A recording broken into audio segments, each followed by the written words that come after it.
J'avoue qu'il est de plus en plus fréquent qu'on vienne me trouver ou qu'on m'écrive pour me suggérer de quoi je devrais discuter publiquement avec Gustave. Je veux dire qu'on me réclame un thème précis. Mais là, l'instituteur était le bienvenu ce matin-là dans mon jardin et son thème était prioritaire puisque l'actualité le met en ce moment sur la sellette avec le déconfinement des élèves du primaire et celui maintenant des lycéens. On va me dire, si on se souvient des lointaines chroniques où j'ai présenté le personnage de l'instituteur, de quoi se mêle cet enseignant? Il est retraité, peut-être, mais pas depuis très longtemps d'abord, et d'autre part, c'est une sorte de Gustave dans sa spécialité, ou comme moi dans la mienne, nous passons tous les trois au village pour des sceptiques de bon sens, c'est-à-dire capables de rassurer les gens inquiets, en décortiquant le vocabulaire prétentieux des élites. Et en plus, là, le pauvre instituteur était plusieurs fois concerné par cette situation, comme grand-père, comme ancien syndicaliste, et puis comme dépositaire de toutes les plaintes, les demandes de conseils de parents et de jeunes collègues qui affluent en ce moment sur sa boîte aux lettres électronique. Depuis quand? Eh bien, depuis que le gouvernement a choisi de faire des demi-classes de 16 élèves et a envoyé un document de 50 pages, document qu'il avait imprimé, l'instituteur, pour nous le montrer ce matin-là. Il nous a imprimé aussi les meilleurs passages, nous a-t-il dit, d'un site nommé eBug. Vous savez, l'un de ces sites internet censés expliquer aux enfants de manière ludique, en les tutoyant, genre cool sympa, ce que c'est qu'une épidémie. Et même, il nous a promis un troisième document en disant, vous allez voir, là, c'est du lourd. Alors, Gustave a lu tout ça en se resservant du pastis et en nous écoutant d'une oreille presque distraite. Il était midi, les oiseaux, le ruisseau chantaient, on voyait le bâtiment de l'école au fond, cette école où notre ami Instit avait passé 28 ans. Et il nous a dit, ce qui est frappant déjà avec ce qu'on inflige à ces gosses en ce moment, c'est qu'au lieu d'envoyer par courrier aux enseignants du primaire, par exemple, des instructions qui font appel à leur jugement personnel, des trucs du genre, nous vous laissons apprécier ce qu'il convient d'expliquer à vos élèves. Non, ils reçoivent carrément un manuel, comme pour faire fonctionner une machine à laver. Et en l'occurrence, à laver les esprits, nous a-t-il dit. Toutes les instructions semblent basées sur le principe de l'intimidation. On impose aux gosses une gestuelle précise 10 fois par jour. On leur trace sur le sol des ronds et des carrés comme pour les faire participer à une véritable marelle de la connerie. Au lieu de leur dire simplement « restez séparés les uns des autres dans la mesure du possible », on leur trace la limite par terre. En récré, ils doivent rester dans un rond et jouer à des devinettes avant d'aller se laver les mains un par un. Ils n'ont pas de masque, mais le professeur en a un. Ils sont tout seuls à la cantine, à leur table. Ils sont presque tout seuls en classe. Et tout ça pour apprendre quoi? 3 fois rien, parce que quand tu essaies, nous a-t-il dit, d'inculquer des notions d'histoire ou de calcul à des gosses, tu remplis pas d'abord leur esprit avec une tonne de règles idiotes sur le fonctionnement interne, sans quoi ils ne pensent plus qu'à ça et pas au reste. Mais c'est pas le pire. Et là, Gustave a brandi la liasse de feuilles en disant, d'après ce que je lis, en effet, c'est pas le pire. Et il nous dit, c'est vraiment un manuel de décervelage, ce truc. Tu parles de quoi, lui dis-je? Le manuel pour les profs ou le site internet pour les gosses? Et Gustave me répond, les deux. Déjà, le manuel pour les profs, c'est une négation absolue de leur initiative, de leur jugement. On les traite comme s'ils étaient dans une salle de commande de centrale nucléaire. Je ne sais pas si tu te rends compte, mais ils doivent dessiner par terre un sens de circulation pour leurs 15 gosses. Là, c'est comme dans le film de Jacques Tati que j'aime bien, Mon oncle. Tu sais, quand les deux femmes suivent une allée de jardin qui fait un 8 et qu'elles se disent « Ah, ma chérie !» en se tournant le dos parce que l'allée fait des boucles, et ben là, les gosses tournent le dos au bon sens et doivent s'en remettre à une procédure, une gestuelle complète définie par 4 crétins au ministère, alors qu'ils sont à l'école, en principe, pour apprendre à réfléchir par eux-mêmes. Là-dessus, Gustave nous a raconté que c'était pareil chez Bricomarché. Hier matin, ils avaient mis du scotch orange par terre et bloqué le passage vers les caisses en entrant.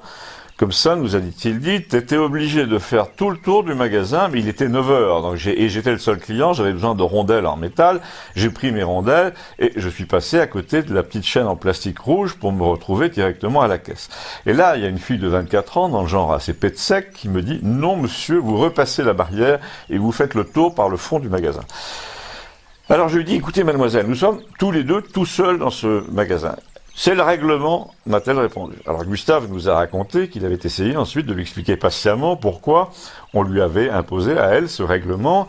Et là il a dit, c'est comme pour les profs, il lui a dit qu'il fallait qu'elle interprète les prescriptions. On ne voulait qu'un seul sens pour éviter que les gens se croisent, mais comme il n'y avait personne dans le magasin, pas de croisement. Alors elle a répondu, si, il y a des vendeurs. Alors Gustave, qui commençait à s'énerver, nous a raconté qu'il a répondu à son tour, oui, c'est ça, puis les vendeurs, ils se croisent jamais, ils vous croisent jamais. Ils marchent comme la clientèle dans un seul sens, comme des Égyptiens. Allons, réfléchissez, mademoiselle. Et elle a quand même exigé qu'il fasse le tour, donc il a déposé ses rondelles sur le comptoir et il s'est barré, nous a-t-il dit. En sortant, a-t-il conclu, je voulais acheter une bâche aussi chez Mondial Tissu en face, mais j'ai vu 15 personnes qui faisaient la queue espacée de 2 mètres devant la façade avec un masque, et je me suis dit que le commerce n'était pas prêt de se relancer avec des tarés pareils, parce que ce matin-là, j'ai donc pas acheté mes rondelles et j'ai pas acheté ma bâche. Et c'est entièrement dû, a-t-il ajouté, à une communauté de médecins narcissiques pénétrés de leur importance comme au temps de Molière, et à un gouvernement sans épaisseur qui ressemble à Géronte, à qui on explique pourquoi sa fille est muette et qui dit « Ah ben ça doit être ça, qu'est-ce que vous êtes calé tout de même ?» Et les médecins répondent « Ça vous pouvez le dire, bac plus 10, etc. » Chers collègues, bon, on voit ça sur LCI tous les jours. Pour se donner de l'importance au sens propre, les médecins hospitaliers mal payés et qui s'estiment déclassés en temps ordinaire vont pondre dans l'urgence, et là ils brandissaient l'alias de feuilles, des pages et des pages pour dire « Attention, attention, il ne faut pas plaisanter avec ça », et le gouvernement dit à la population, en l'occurrence les enseignants, c'est le comité scientifique qui l'a dit, etc. Je te rappelle, m'a dit Gustave, que le comité scientifique voulait coffrer les vieux jusqu'à Noël. Eh ben, il a bien fait d'y renoncer, hein, parce que je ne sais pas si tu imagines l'effet produit par une révolte des vieux, s'ils étaient descendus dans la rue, sans masque, en disant « ça suffit, nous ne sommes pas des enfants ». On n'aurait même pas pu tirer sur eux des balles en plastique à bout portant, hein, comme c'est devenu la mode récemment.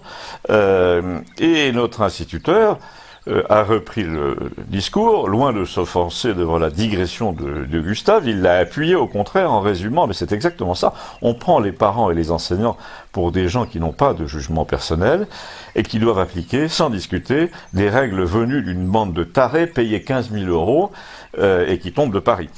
Et quand les enseignants, par exemple, disent « Mais attendez, vous ne trouvez pas que ça fait un peu beaucoup, là, quand les psychiatres pour enfants, les pédiatres disent « Non, mais vous êtes cinglés, les mecs, vous allez rendre ces enfants cinglés aussi ».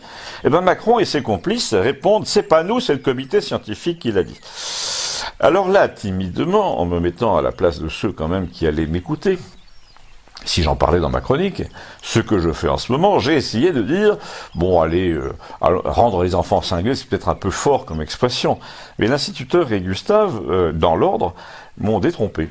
L'instituteur a dit, c'est simple, toute cette histoire provoque en ce moment des dommages terribles, insoupçonnables dans l'esprit des gosses, parce que l'enseignant fait appliquer des règles qu'il n'a pas digérées, qu'il semble subir lui-même, comme sous l'occupation allemande, mais sans les mettre en doute. Il a l'air de s'excuser auprès de l'élève en disant « c'est pas moi, c'est le gouvernement », mais il obéit quand même, un peu hystériquement, et en fait il n'y a rien de pire pour la constitution mentale d'un gosse. Quand l'enseignant fait appliquer une discipline dont il n'est pas l'auteur, quand il prétend exercer une autorité qu'il ne possède plus, l'enfant est très très déstabilisé. En plus, c'est extraordinairement vicieux, nous a-t-il dit, parce qu'on lui dit, si tu fais pas ce qu'on te dit, tu mets en danger tes camarades, tes parents, ton grand-père. C'est la même chose qu'un gosse qui déciderait d'entrer dans le maquis en 44. Le principal argument, c'était, tu mets les tiens en danger. Donc, celui qui dit, il y en a marre, je fais comme je veux, est aussitôt réprimandé par les autres élèves qui lui disent, parfois dans le pire des cas, tu mets en danger mon propre grand-père en me parlant à moins d'1 mètre. Alors, il faut ajouter à ça l'expérience du confinement, nous dit-il, qui est un désastre personnel pour un quart des enfants environ, et il ajoute estimation personnelle et syndicale. Enfin, surtout personnelle, parce qu'à 8 ou 9 ans, moi, nous dit l'instituteur, je détestais mon père, et inversement, surtout inversement, parce que quand on déteste son père à 8 ans, c'est généralement lui qui a commencé. Alors, je passe sur les détails, nous dit-il, mais mon père était trop jeune à mon goût à l'époque, il n'avait aucune profondeur, il parlait tout le temps de son bureau, de son patron, du foot, il était odieux avec ma mère, il disait tout le temps au niveau 2, il disait n'est-ce pas à la fin des phrases, il s'éclaircissait la voix avant chaque phrase, dès que je le pouvais, je filais sur mon vélo au stade pour aller discuter avec les copains. Alors j'imagine ce qu'ont dû subir pendant 2 mois, là, les gosses de 8 ans affligés d'un père pareil, dans 40 mètres carrés, avec une mère soumise, ou encore pire autoritaire. Ça a dû être l'enfer. Tous les jours, te voir infliger le vocabulaire paternel, les puérilités de comportement, la soumission aux règles venues d'en haut sans la moindre discussion. Et Gustave, assez intelligemment, a renversé sa proposition et a dit, note bien que si le père, au lieu d'être un béni oui-oui, comme tu le décris, se mêle, au contraire, de critiquer le gouvernement qui a mis tout le pays au chômage, alors qu'un quart seulement était malade, si le père fait devant son fils le fanfaron en disant que le confinement il s'en fout et qu'il n'a pas le papier sur lui par principe quand il sort, avec tout le travail de perversion psychologique dirigé vers la jeunesse en ce moment, on peut obtenir des situations à la stalinienne où l'enfant téléphone à un numéro vert pour dire « mon père ne respecte pas les gestes barrières ». À cet égard, nous a dit Gustave, Macron est une espèce de scientologue. Il se réfère lui-même à des règles supérieures dont on ne voit jamais l'auteur, mais il te les impose. Il est ton grand frère qui sert les desseins du maître suprême, qu'on ne voit jamais.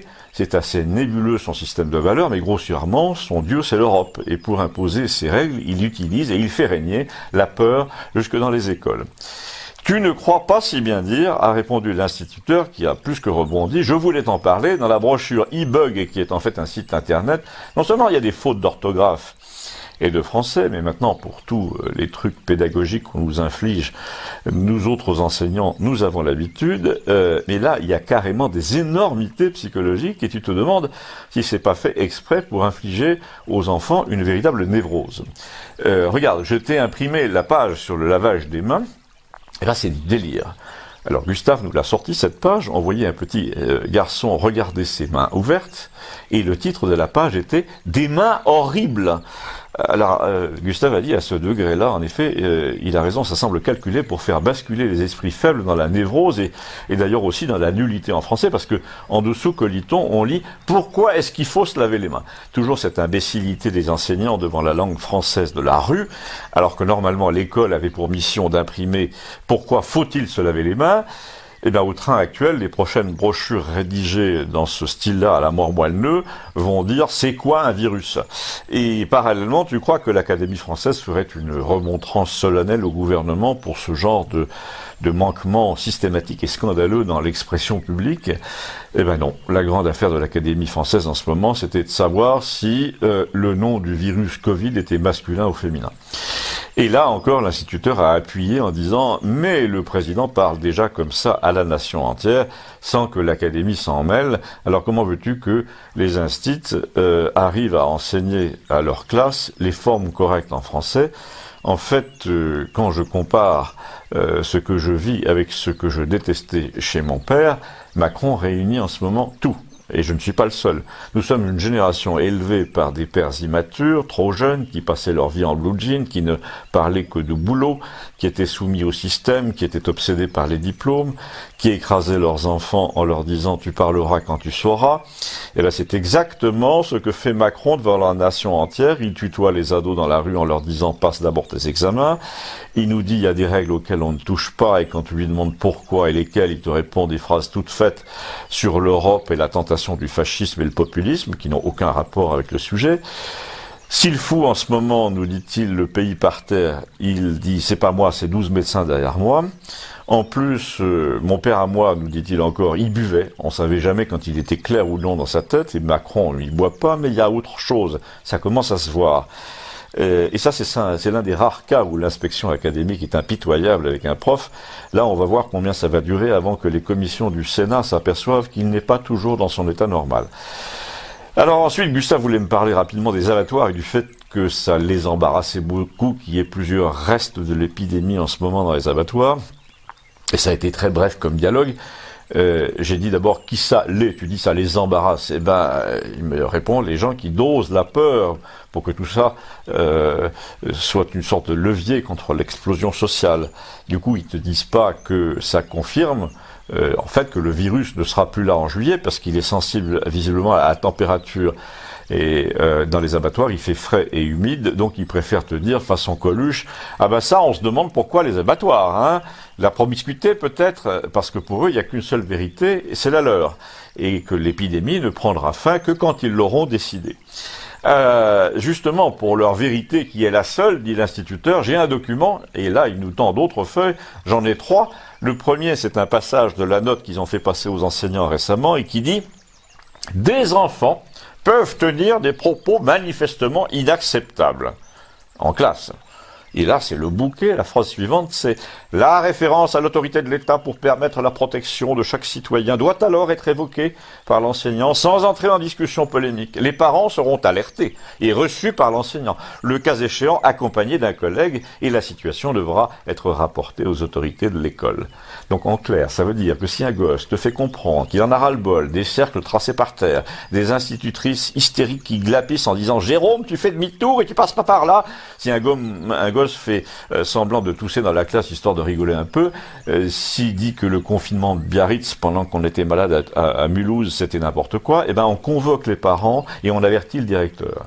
Mais le pire, nous dit l'instituteur, c'est que la version là que je vous ai donnée, que vous avez entre les mains, a été modifiée une semaine après, parce que les enseignants évidemment se sont mis à gueuler tout de suite.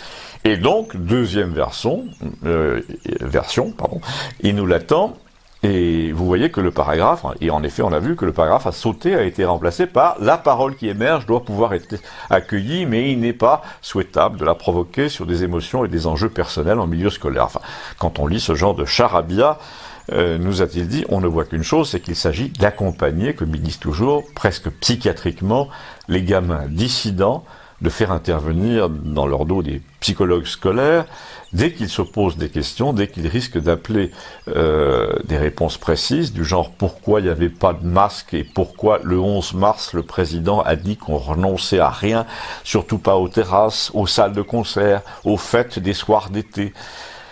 Alors le pire, nous dit l'instituteur, en nous faisant passer cette fois une troisième feuille, c'est que ce vocabulaire pour les profs est copié-collé d'une circulaire relative aux attentats après, j'imagine, le Bataclan, donc 7 ans plus tôt, et qui disait qu'en cas de justification d'un attentat, on devait faire la même chose devant les enfants, convoquer les parents, sans entrer en discussion polémique. Et là, Gustave a dit, c'est bizarre, ils n'ont pas prévu le cas où les parents seraient du même avis que l'enfant, et pour cause. Parce que si le gosse te dit qu'on l'a traité, le professeur Raoult, en dissident soviétique, il l'a pas inventé. Donc la circulaire, en fait, revient à faire une enquête épidémiologique sur une opinion interdite, sur ses origines, sur les cas contacts, avec des brigades, une quarantaine forcée, si ça se trouve. Eh ben, mes amis, a dit Gustave, nous sommes dans de beaux draps, si nous ne procédons pas rapidement à une lessive générale. C'était la conclusion gustavienne de la semaine, à laquelle j'ajoute la mienne, c'est qu'ils sont en train de vous voler le deuxième tour des élections comme ils vous ont volé le premier, et que là, il faut leur demander de nous rendre les deux le 21 septembre, par exemple, avec une véritable campagne cette fois. Je compte sur vous. À bientôt, merci.